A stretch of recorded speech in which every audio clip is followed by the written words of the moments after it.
दुलाराय बर' फरायसा आफादनि 52थि बोसोरसालिया जथुम्माया फैगौ जानुवारि दाननि 26, 27, 28 खालाराव जानो थांगासिनो दङ। दा बिनिनो दिनै गाहाय खुन्थिया गायसननाय हाबाफारि बे हाबाफारियाव दुलाराय बर' फरायसा आफादनि बारग'नाय आरो आथिखालाव जायफ्रा पलिटिक्सआव दंब्लाबो जोङो बारग' बिबानगिरि हिसाबै जोङो बेयाव बाहागो लाफैदों। दुलाराय बर' फरायसा आफादनि बारग' बिबानगिरिफ्रा आरो लोगोसेनो जायगानि जोंनि बिटिसिनि मानगोनां डेपुटि चिफ गबिन्द चन्द्र बसुमतारी आरो इएमफोर बाहागो लादों। जायगानि बाहाय गोरों गोरा मानसिफोर, सानसुमै मानसिफोर, गुबुन गुबुन आफादनि दैदेनगिरिफोर बाहागो लादों। दिनै बाथौ ब्रह्म ख्रिस्टियान धोरोमनि आर'ज गाबनायनि गेजेरजों गाहाय खुन्थियाखौ गायसननाय बे हाबाफारिया जादों। रौथाया मोनसे दुलाराय बर' फरायसा आफादनि थाखाय मोनसे जारिमिनारि मोनसे थावनि बियो, जे समाव बड'फा उपेन्द्रनाथ ब्रह्मनि दैदेननायाव जेराव रौथायाव थांखि लानाय जादोंमोन आलादा रायजो सोमावसारनायनि थाखाय।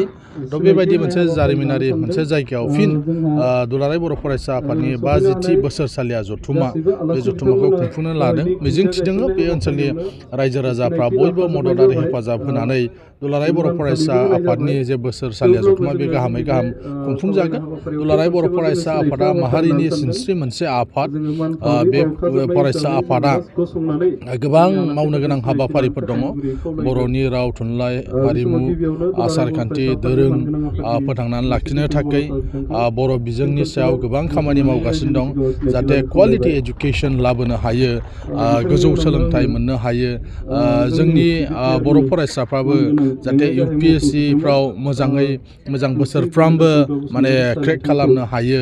दा बेबायदि गोबां दुलाराय बर' फरायसा आफादा हाबाफारि मावगासिनो दङ, जायनि थाखाय जों बयबो दुलाराय बर' फरायसा आफादखौ मदद खालामनांगौ।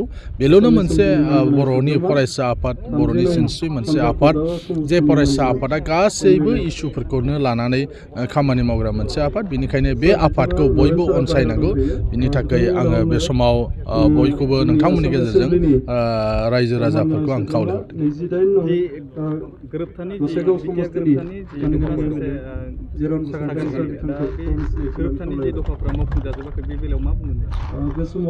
नंगौ, जोंनि बिटिआर एकर्डनि जेफोर दफाफोर दंमोन, बे दफाफ्रा गोबाङानो दाबो मावफुंजायाखै।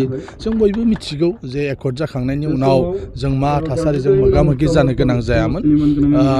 सारा बुहुमानो कभिडनि थासारिजों मोगा मोगि जानो गोनां जादोंमोन, जायनि थाखाय बै समाव नांगौ बायदि माने जेफोर अफिसियेल खामानिफोर दंमोन बे खामानिफोरखौ थि समाव मावफुंनो हायैनि जाउनाव दिनै जोंनि एकर्डनि माखासे क्लजफ्रा मावफुंनायाव लेट जागासिनो दं। नाथाय एकदमबारे मावफुंथाराखै बा मोनसेबो जायाखै बेबायदि नङा।